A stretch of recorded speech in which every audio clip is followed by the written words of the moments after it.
Dear Grace, I think I found something. I think I found something boring for today. Not sure how well it's going to work. It's going to work fine for me, but it may suck for you. If the audio sucks more than normal, because I'm not holding the mic to my face.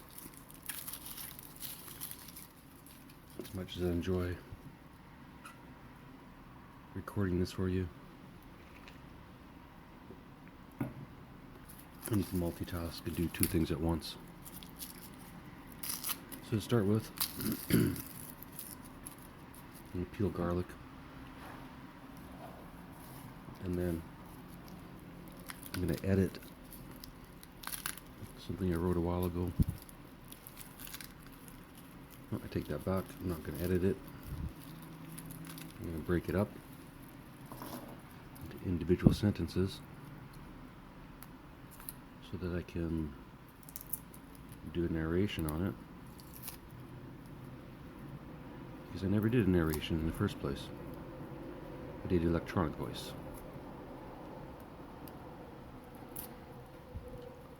Back when my own voice, it wasn't working too well.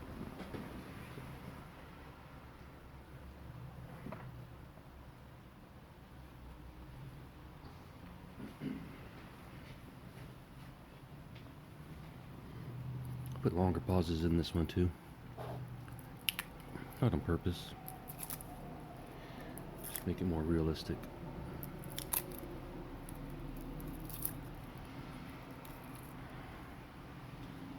Peeling garlic for taco dogs, which are hot dogs made with that half package of taco seasoning I was talking about the other day.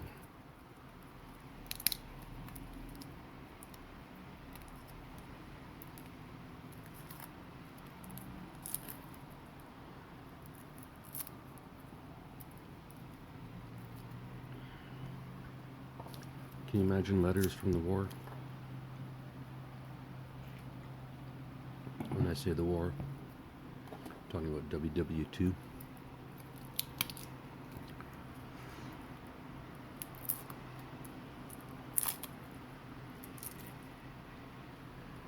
I think writing a letter when you know you could die.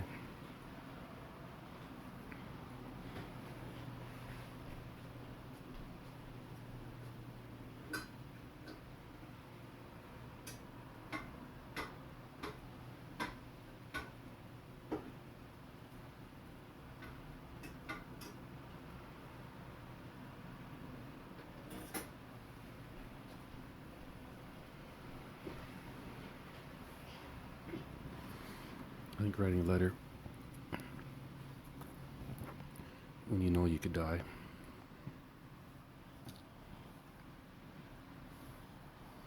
Actually, shouldn't all letters be written that way, Grace? Knowing that you could die at any moment.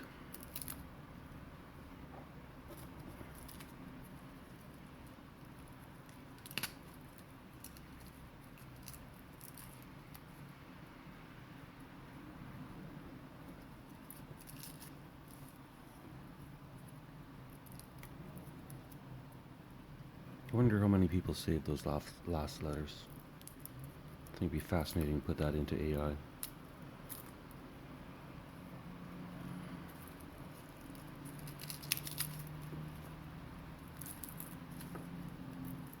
It's raining hard, by the way. If you can't hear that in the background.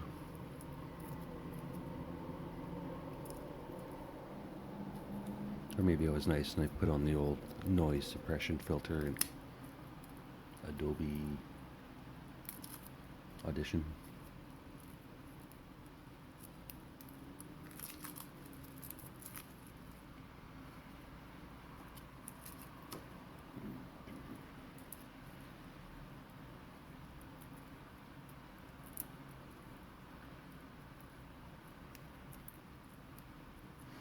I should have been counting the pieces of garlic I peeled already.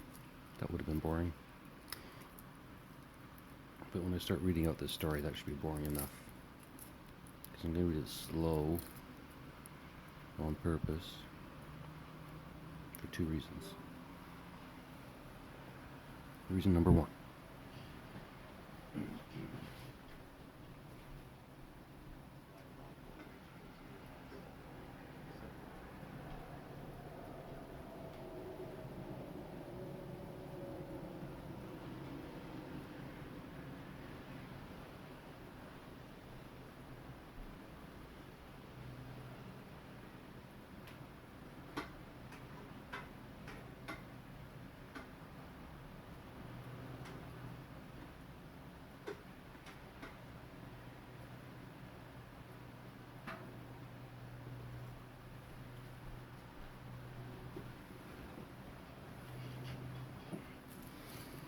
Apologize, forget what I was talking about.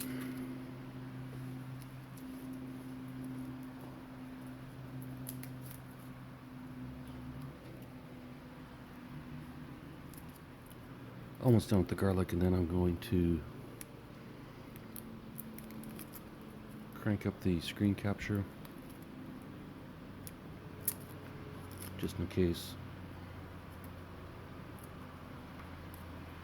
my voice isn't boring enough and you want to watch me be boring. Suppose you could watch me be boring for a while and then fall asleep. Or go to sleep. Or try and sleep.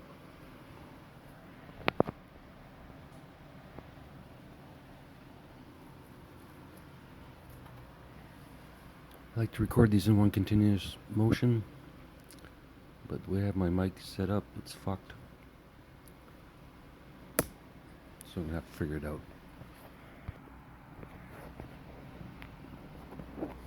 I decided against recording the screen. It's one too many things to deal with at a time. And then I'll feel like I'm performing.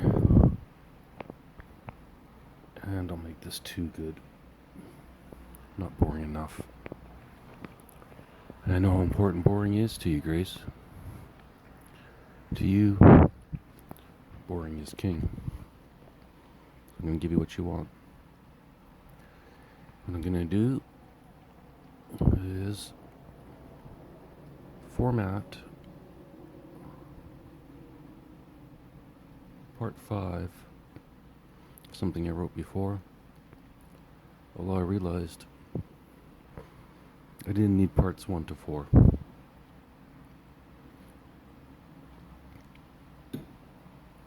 And really part 5, the one I'm about to speak to you, and I say that because the purpose of this is for me to say these words, practice them, but slowly, not practice them like act them out. Basically, slow to lull you to sleep, and for me to not get too excited over the words.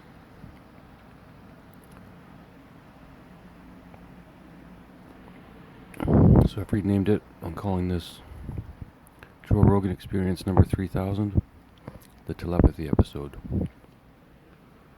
If Joe doesn't like it, he can sue me.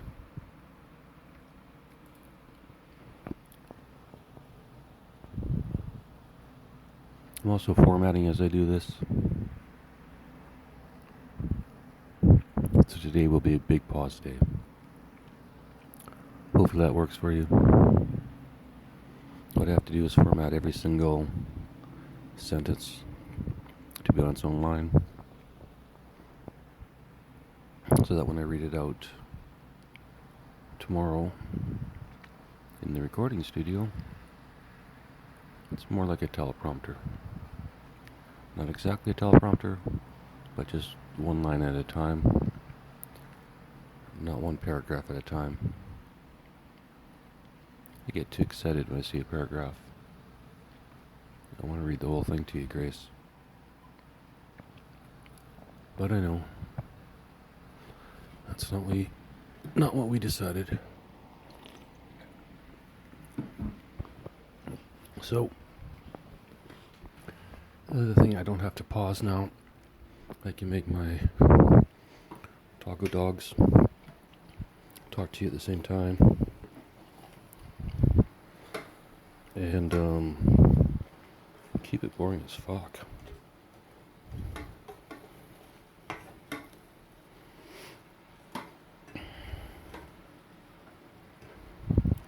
I guess you'll never be able to say, at least he's not boring. Because I'm intentionally boring. So you have to say, at least he's boring. Or not.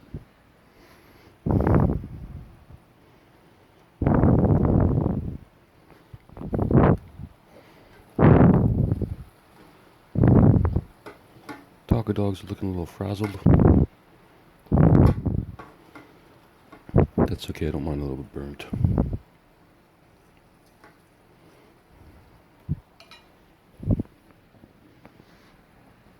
Leave those there. Contemplate their existence. And then we'll get back to the sleepy time story.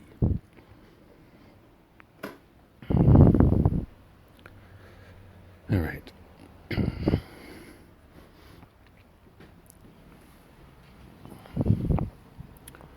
Joe Rogan Experience number 3000. Sometime in the future on a Monday.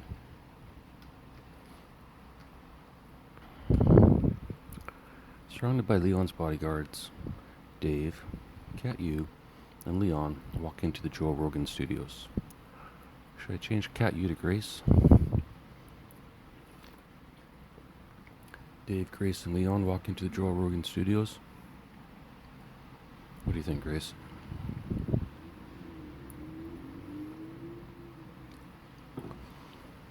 You start as Cat U. You can end as Grace.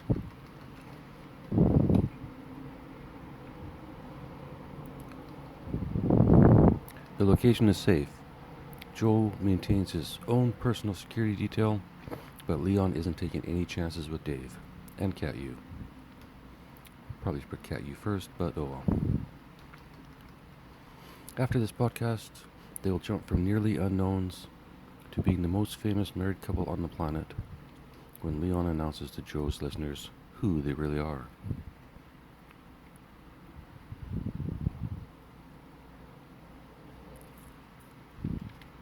Cat U sits directly across from Joe, Dave to her right with a laptop, and Leon to Joe's left.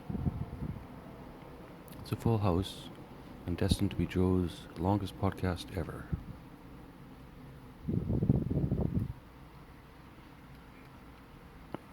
Joe,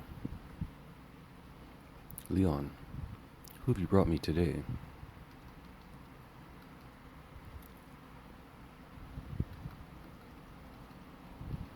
Leon, Cat U and Dave, the first two people I will send to Mars.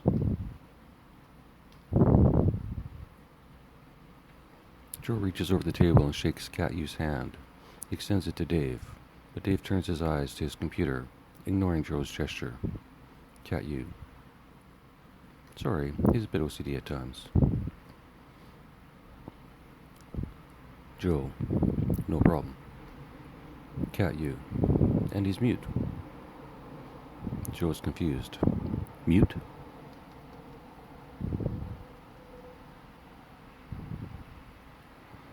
Joe pauses and asks Leon, how can you send a person to Mars who doesn't communicate verbally? Isn't that a liability?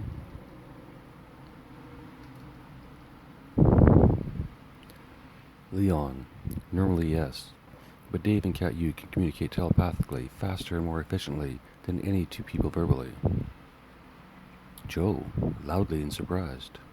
Telepathy? Are you talking about using your brain link technology? Leon, no. Joe, so how do they communicate telepathically? Leon, I don't know. Joe, but you know you can? You know they can. Leon, as you will, as all your listeners will shortly. As all of your listeners, and all of your listeners shortly. I gotta change that sentence, that sucks. As you will, as you will.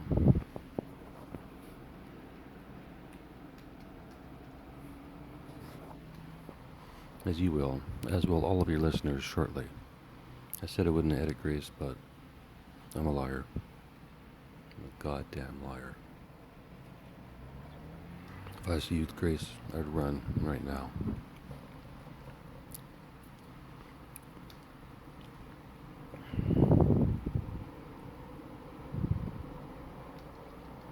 Okay, Joe. Okay, let's get into this. Where do we start? Leon, it's a long story. Joe, well, then maybe you better take a break and have a taco dog. David, I agree.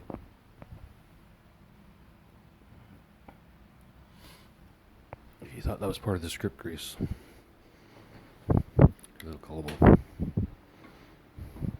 Gullible Grace. Is that what I should call you? Gullible Grace.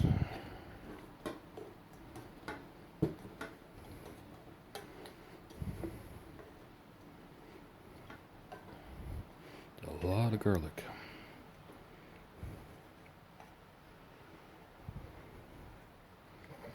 Well, I think I'm nailing it on the boring part today, Grace. I'm reading the story too fast, but I already read that part yesterday, so... And why mess with perfection? Just like you, Grace.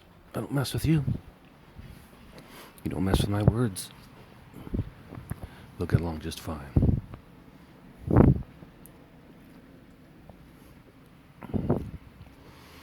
All right.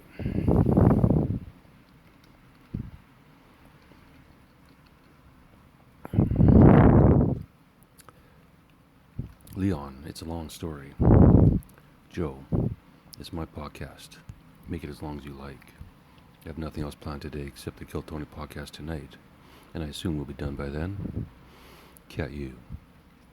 I guarantee we'll be done by then, Joe.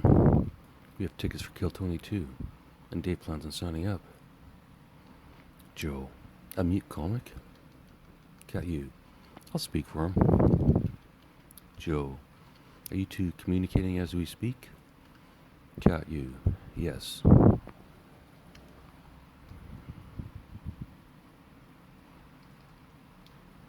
Yes, but he hasn't told me anything. Cat you. Yes, but he hasn't told me anything specific. When he does, I'll let you know. Or he'll speak through his computer. Joe. And you and Dave don't know how this telepathic connection between you works? Cat you. No. Joe. Fuck, but you can prove it?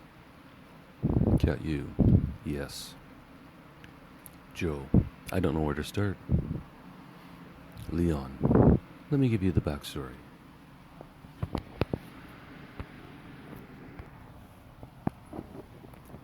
Apologize if I was getting a bit excited there, Grace. I should just be reading his words. Dull as shit. No emotion. Save the emotion for the actual studio recording. So, I sincerely apologize for any emotion. I'll see if I can continue emotionless. Dull and boring. Just what you expect. I'm on line 33, and there's going to be, because I'm increasing the line numbers, basically every sentence becomes a line number. So I'm on sentence 33, I guess, and line 33. But I'm not going to say the line numbers, although that is kind of nice and boring. 33, Leon.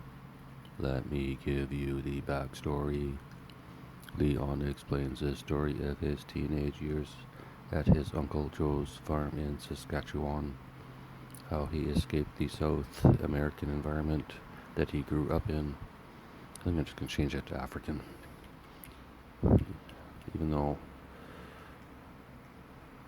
I think in the story he made himself American for some other reason.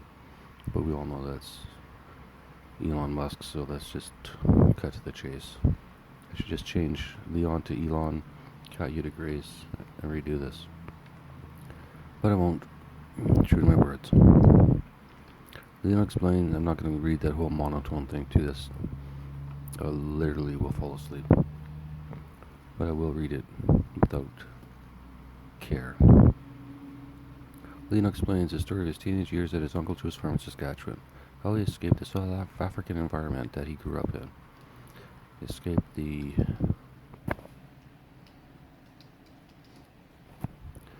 negative South African environment that he grew up in. One not conducive to his beliefs. For a second chance in Canada.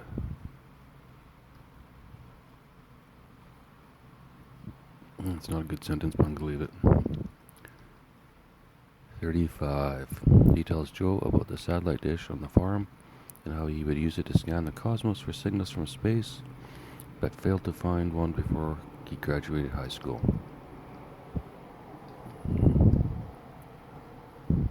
High school.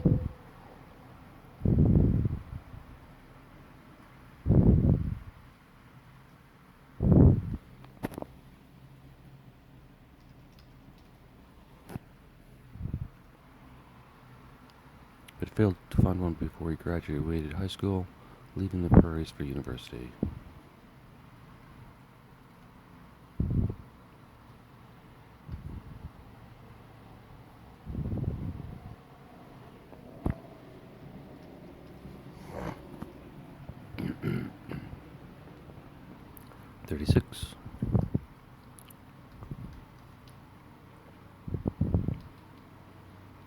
Leon continues to explain about his cousin Doug and his hockey obsession. Or his cousin Doug's hockey obsession. Leon continues to explain about his cousin Doug's hockey obsession and the unfair distribution of electricity on the farm. Joe laughs hard at the secret kill switch Leon installed on his Commodore 64.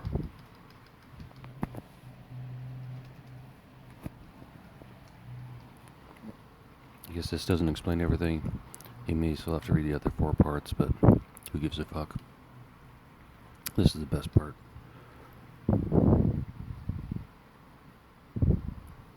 In my opinion.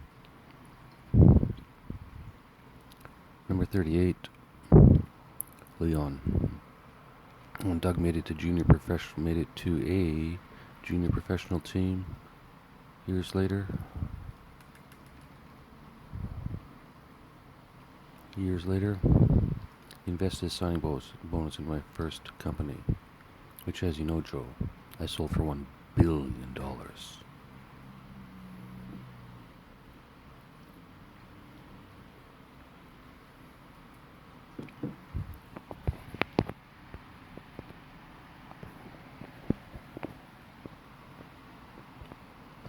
At which point in time, most people believed. At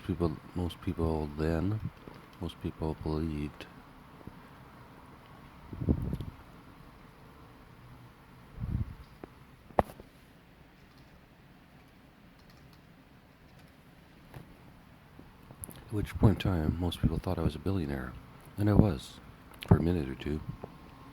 Then I transferred $10 million to Doug, removing my billionaire status, but making him an instant millionaire.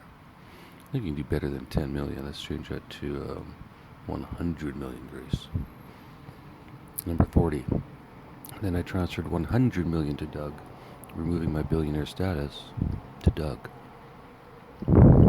Removing my billionaire status, but making him an instant mega millionaire.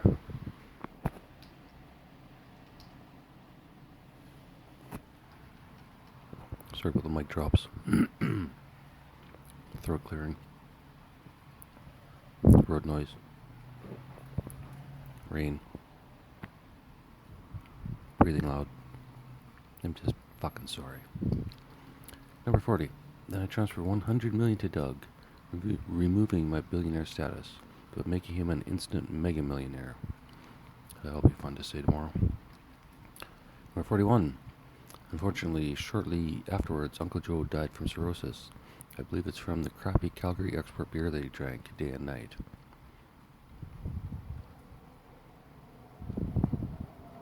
But who knows? Joe, Calgary export? I've been to Calgary. I don't remember drinking that beer. Number 43. I won't say all those numbers, Grace, and I'm not going to go back. Number 43. Dave. Via voice synthesis throughout podcast. Another set of brackets.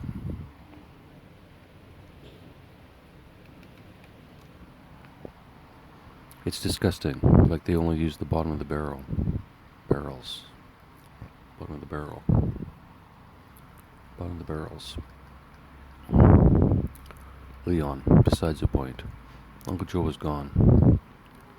Doug. Leon. Besides the point.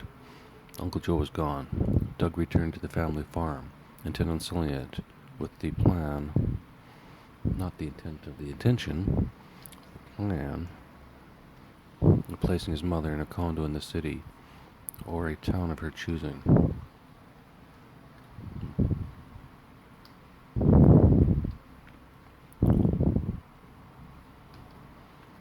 But then, it says selling the farm, he leased out the cropland, sold the cattle, and let the thousands of acres of pasture return to nature.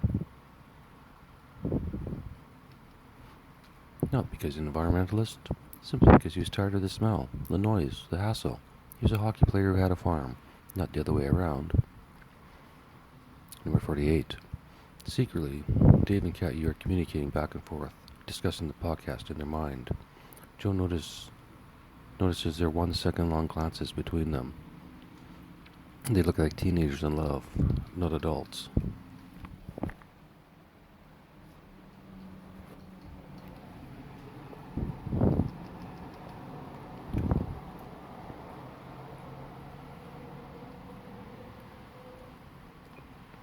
I'm afraid this is too interesting. Grace?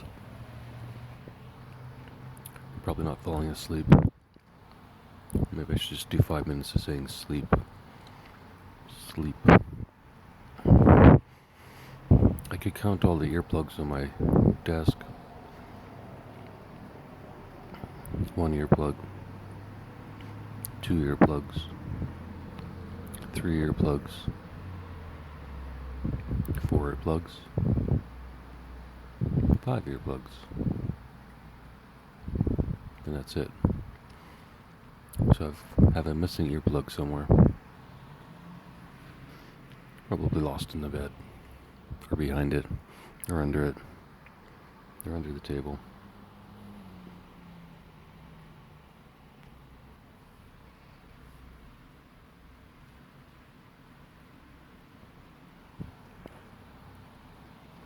Seagull on the lamppost. I don't know where you live, Grace, but I wonder if you see the same red clouds I see at night. What I should do is take a bus to where the clouds are and see if something is shining red up there. I don't think it's the outdoor mall. It might be the casino. Well, it's a lot of red light. But who knows?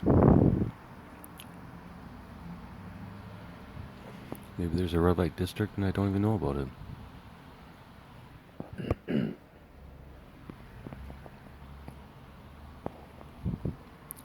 Well, yes. Hopefully that's a good, boring intermission. Get you to sleep. Sleep.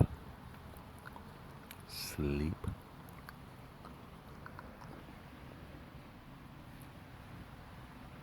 Number 50.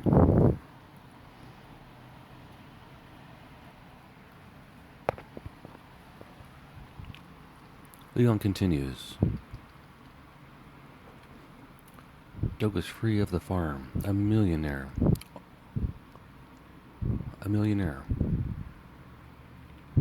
And offering. Just a few ands and buts. And offering to invest in my next venture. While on his way to the NHL. When, of course, he was injured by a bad check, ending his career. Like a typical movie scenario, but real life. Sorry, Joe. I said it was long. 53. Joe. Keep going.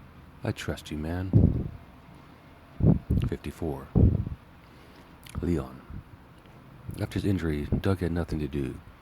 He could have requested the farm life. He could have restarted the farm life, but was done with the hassle. Done with the hassle. I suggest a new project he and I could work on alone. SETI. Joe. But SETI already exists. Number 57. Leon sarcastically. Their SETI. The one that found nothing but one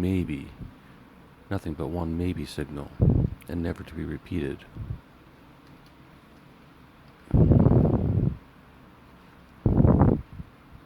How much has been invested? What have they found?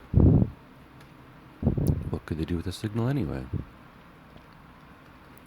Number 61. Joe. True. But what could you do with the signal? Leon. I'm about to show you. Leon explains to Joe how Doug traveled the prairie provinces, meeting farmers and buying old satellite dishes.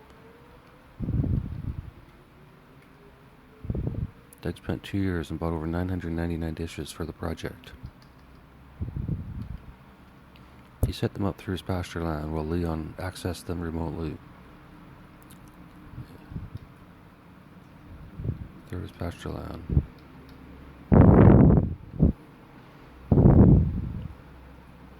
Leon can't say accessed. Leon connected to them.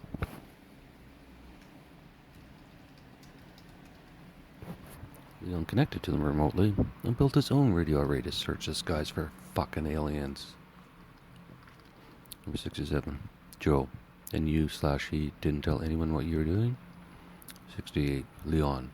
No, remember by now I was no longer Doug's geeky cousin from another country.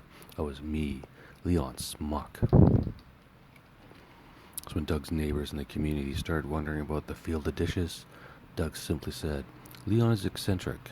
He likes dishes, and I'm storing them for him. Doug simply said, Leon is eccentric. He likes dishes, and I'm storing them for him. Fuck off. Number 70, Joe, and they bought it? Number 71, Leon. Look at my life. I'm the definition of eccentric. Of course they bought it. Plus, it's Saskatchewan. All they really care about is farming and hockey. Doug can change any conversation in a second with his stories about how he met Wayne Gretzky.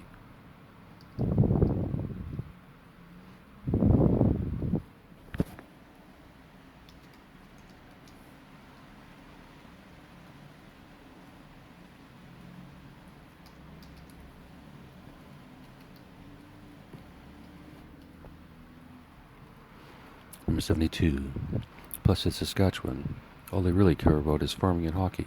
Doug can change any conversation in a second with his stories about how he met Gretzky during a tryout for the Phoenix Coyotes. Number 73. Joe, okay, but how does that get us to these two, who I've been watching these past few minutes? And they definitely have a connection, but telepathic? Number 75. Leon, should we demonstrate? Joe, please. Leon pulls out a new pack of standard playing calls. Back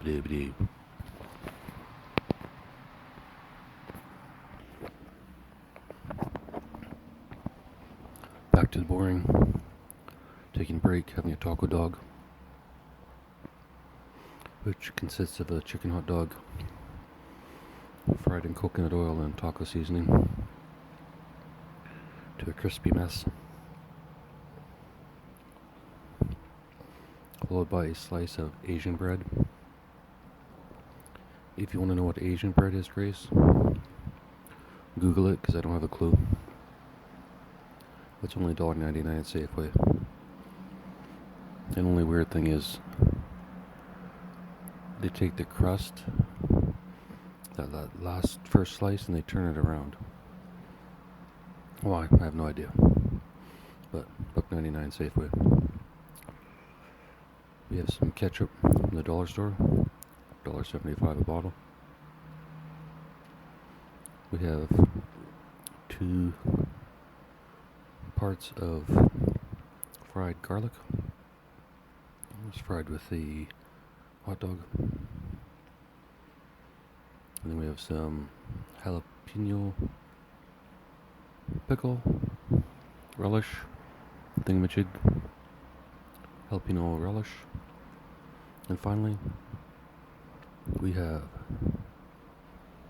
honey mustard. Honey mustard, which means it's just more mustard than honey mustard. Or I guess a mustardy.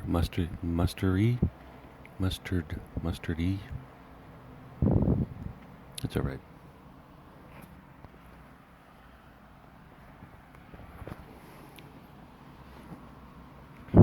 Leon pulls out a new pack of standard playing cards, tells Joe he can use another deck if he thinks the cards are marked. The cards are not marked.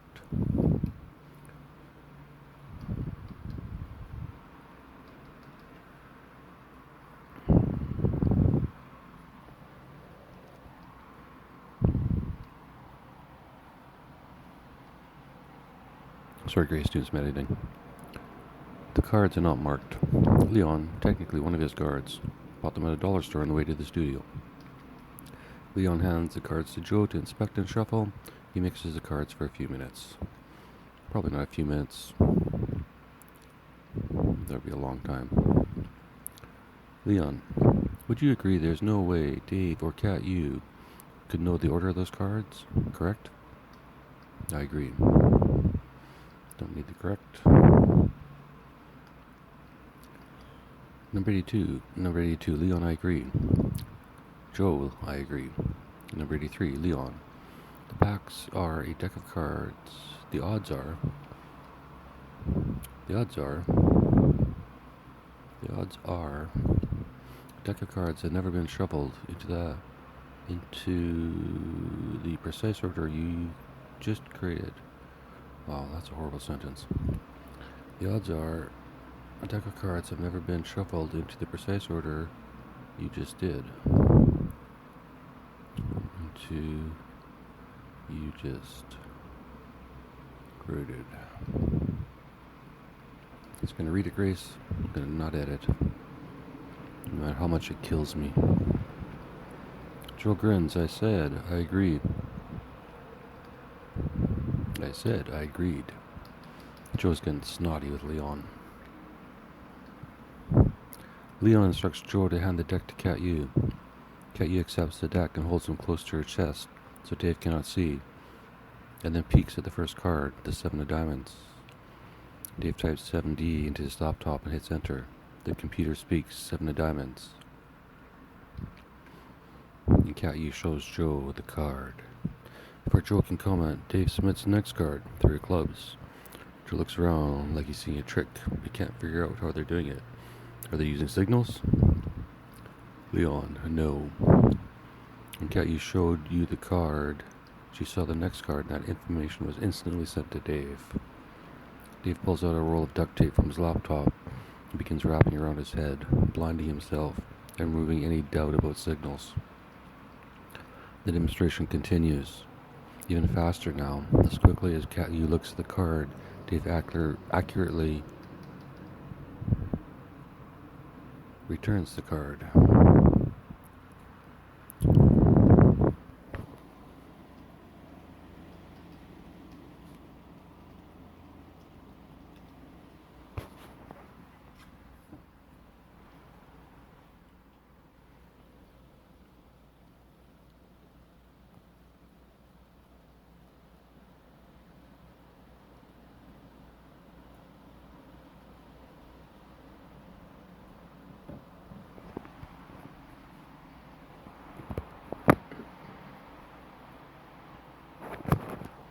Little rain interlude.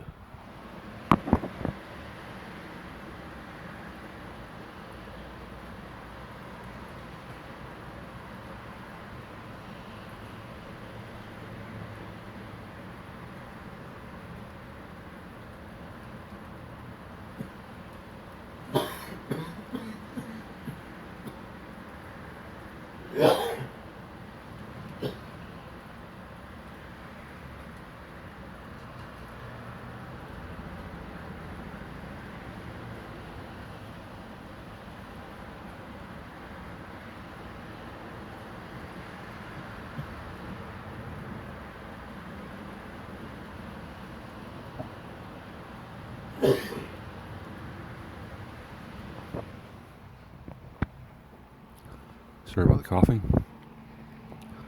Hope you enjoyed that rain noise. Unless, of course, I put on noise reduction filters, at which point there was really a bunch of silence followed by me coughing. However, on the boring scale, that's still pretty good. And the trying to get to sleep scale, that's not so good, but oh well. Alright.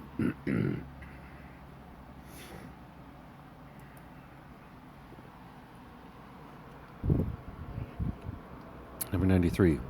The demonstration continues, even faster now. As quickly as Cat Yu looks at the card, Dave accurately reads the card in her mind. Joe trusts Leon. He considers him a friend. But he is the oddest billionaire, or maybe person. Maybe person on the planet. He is the oddest billionaire, maybe person on the planet.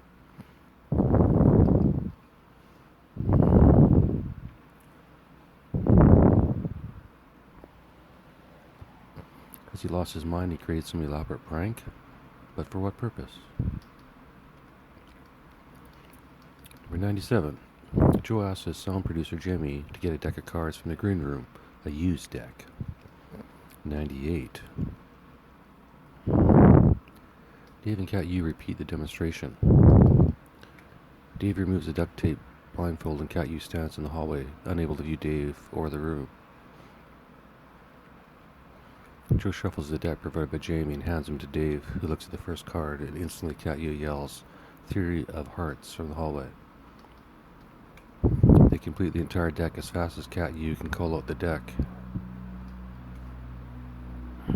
Joe is confused, but starting to believe. After all, he's talked to Leon extensively about BrainLink and the possibility of electronic telepathy, and now Joe might be showing the world's first true and verifiable instance of the phenomena without using bits and bytes. Or it's bullshit, and Leon's lost his mind.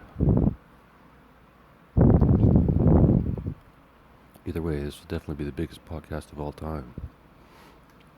Note to self, make the narration sound less opinionated. Fuck that, make it more opinionated.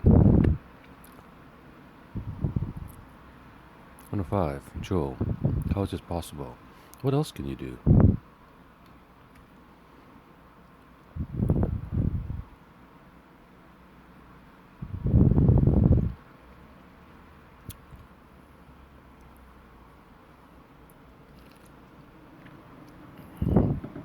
Number 107, Cat Yu, name it.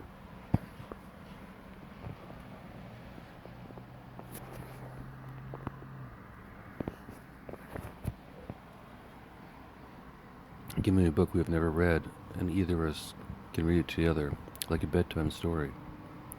Like a boring, sleepy bedtime story. Sleepy, boring bedtime story about telepathy. 108. Joe, I'm so fucking confused. Are you hearing his voice in your head? Cat Yu. No, it's more like a series of thoughts entering my consciousness, and somehow I know they are from Dave. Why we are connected? I'm not sure. 112. Joe. How did you and Dave meet in person? 113. Leon interrupts. Now we'll have to head back to the farm.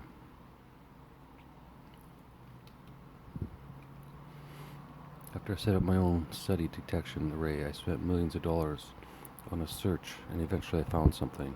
A video feed, no audio. 115, Joe, alien? 116, Leon, no, a man alone in a room. Dave, Joe, Dave's an alien? Leon, no, I wish. He's human. We've tested him. So is Caillou. Joe, okay then, you have a feed of this guy. Where's it coming from? Leon, I have no frickin' idea. Joe, you have my attention. Leon smiles. I thought I might. Joe, how do we get to Mars from an unknown video feed? Leon, with great difficulty. Joe, Caillou, and tears. Dave, and laughs. Leon, Dave, and Caillou break out in laughter. Caillou, private joke. Joe, we'll come back to that. Leon, I couldn't figure out the source of the video. It's possible someone hacked into my array and inserted it, but I doubted that, since I'm one of the greatest coders in the world. Dave, and modest. Joe, Caillou, and Dave laugh. Leon, we're getting closer, Joe. Do you remember that big lawsuit against me a few years ago? Hard not to. No one knows why it was dropped. Leon, it was dropped because of Caillou.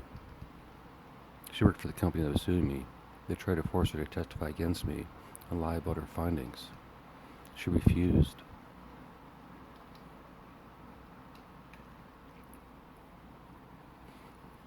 She refused, told the judge the truth, and the lawsuit was thrown out.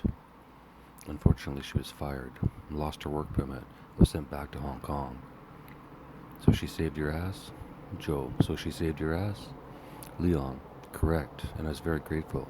But due to the SEC and my other business holdings, to contact and thank Caillou would have looked inappropriate and open an investigation. Would have looked inappropriate. Would have opened an investigation.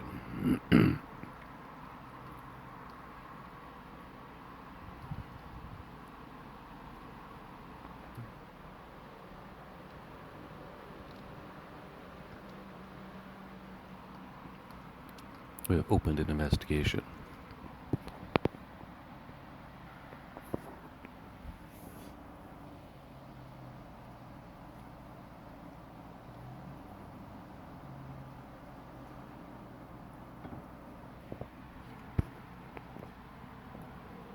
It's probably good that I didn't change Caillou to Grace.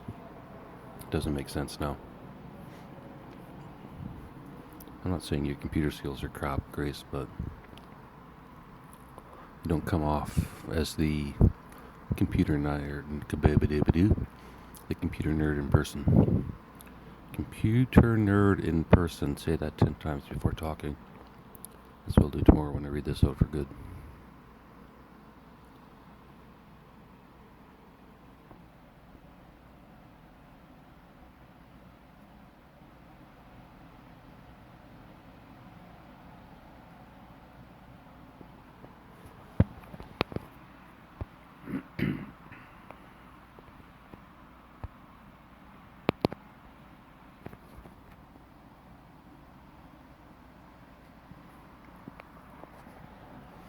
Alright, 10 minutes left. I'm just going to read. Get this over with. Number 142, Caillou. I don't. 143, Leon continues. But now I'm stuck. I'm rich, I'm famous, and all eyes on me. And all eyes are on me. Half the world hates me. The other half loves or tolerates me. Either way, I don't care about their opinions. I only care about finding out why my array is receiving this feed.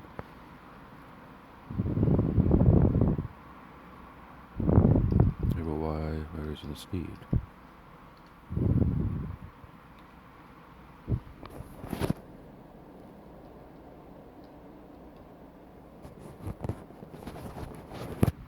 I needed help to analyze the video, the data.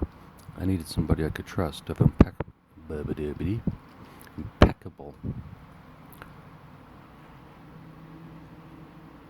Probably would mumble if I talk louder, but I don't feel like talking louder.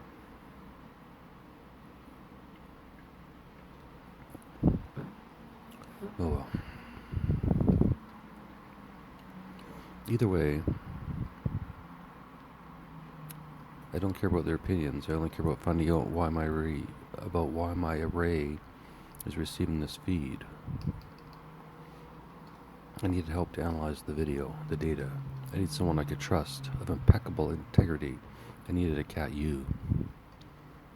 Number 147. Joe, this is a prank, Leon. Is this some elaborate story to fuck with people for whatever reason?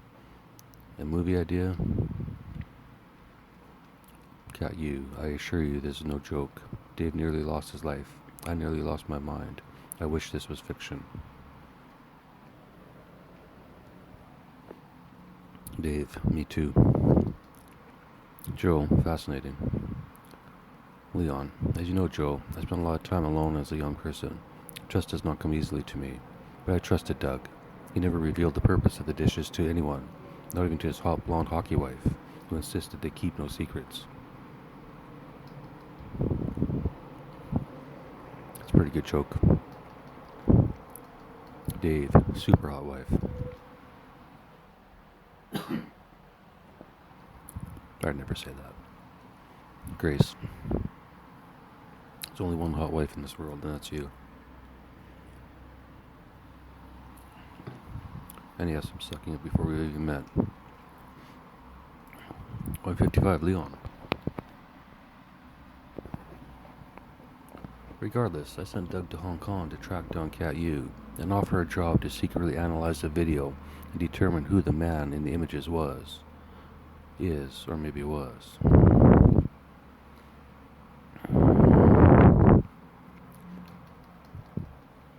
Joe, you thought it was a tape? Leon, we had no idea.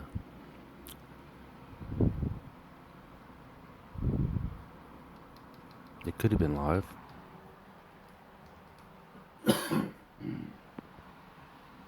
We had no idea. It could have been live, a recording from another world, dimension, who knows? Joe, a Saskatchewan farmer, hockey player, and your secret agent? Definitely sounds like a movie idea.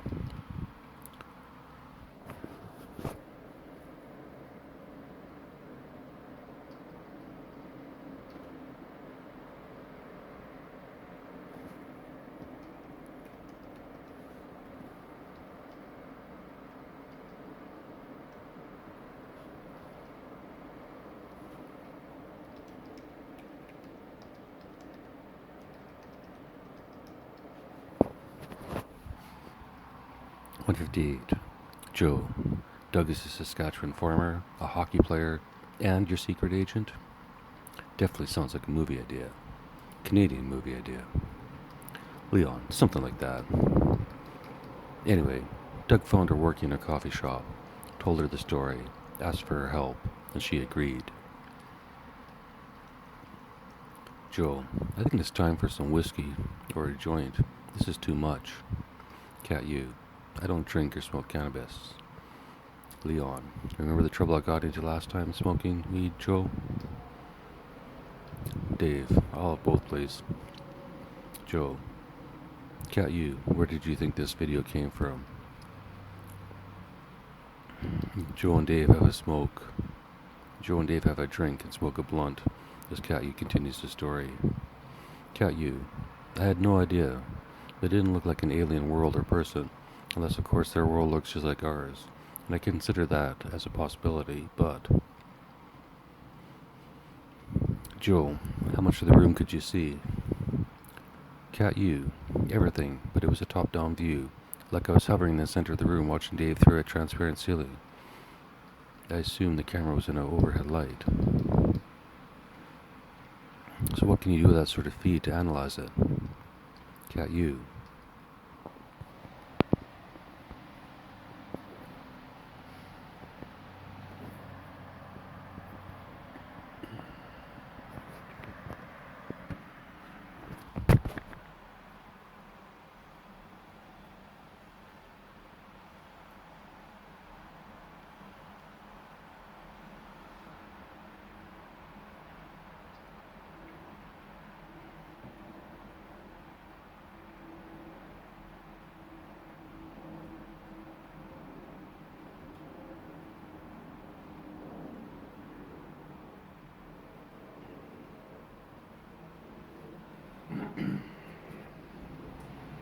173.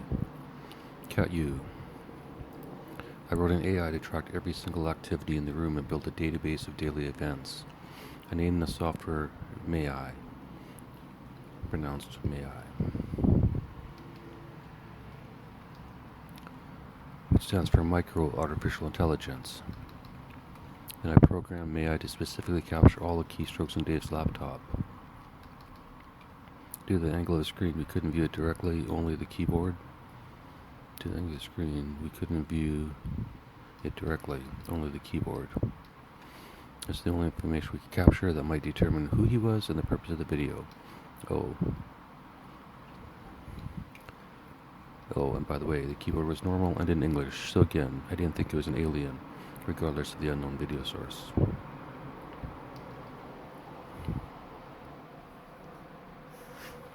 $179 Leon. I still considered it for a while. 180 Dave. Do I look alien? Joe laughs. Joe, what did you learn? Cat U, almost everything. Dave is a writer and at the time was determined to live his life off his words. Those are his words, not mine. Dave, I did write that. Joe, and your AI, may I, could determine what he wrote by video of his hands on a keyboard? Cat U, yes. It wasn't perfect at first. Sometimes words were wrong or misspelled, but it's close enough. It was like I was reading over his shoulder. Leon, think of it like a virus that reads your keystrokes. Joe, oh, so like the old TikTok before Bitter bought it. Leon, exactly, but without permission. Cat U, and without that permission, when Dave started writing in his journal about his past life, it became very uncomfortable for me.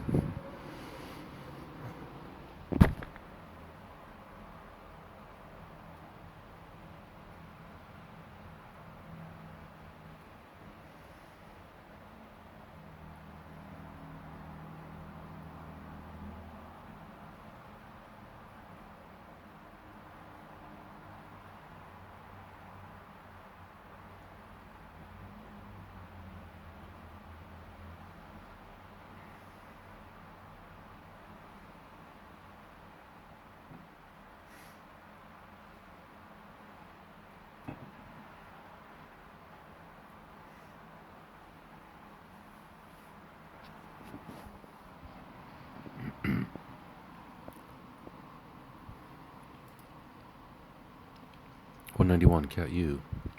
And without that permission, when Dave started writing in the journal, comma, or about his past life, comma, became very uncomfortable for me. Semicolon. I realized I was invading his privacy.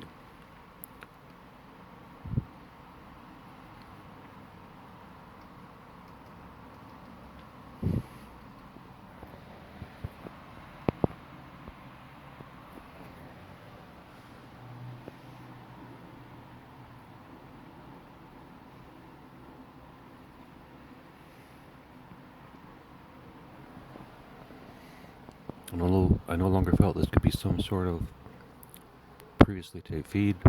It had to be live. 193, Joe, and 194, Cat U. And I had to assume there's a greater purpose, a reason. 195, Joe, God. 196, Cat U, no. I don't believe in God or anything above human biology or intelligence. However, there's too much of my own past life to not to wonder. I spent 6 years in university. I left with a PhD in computer science with my specialty being data analysis. And one decision a few years ago into my career. I don't believe in God, but maybe fate, destiny, karma. Alright, let's stop there, Grace, because that's number 200. Technically, 201 is karma, so 200 is destiny. Stop there. I'm going to actually keep recording, but I'll save it for tomorrow. If you can't get to sleep with 1 hour of this sweet sounding voice, then I don't know what else I could do for you, Grace. Because you'll just have to try it in person. Talk to you tomorrow, Grace.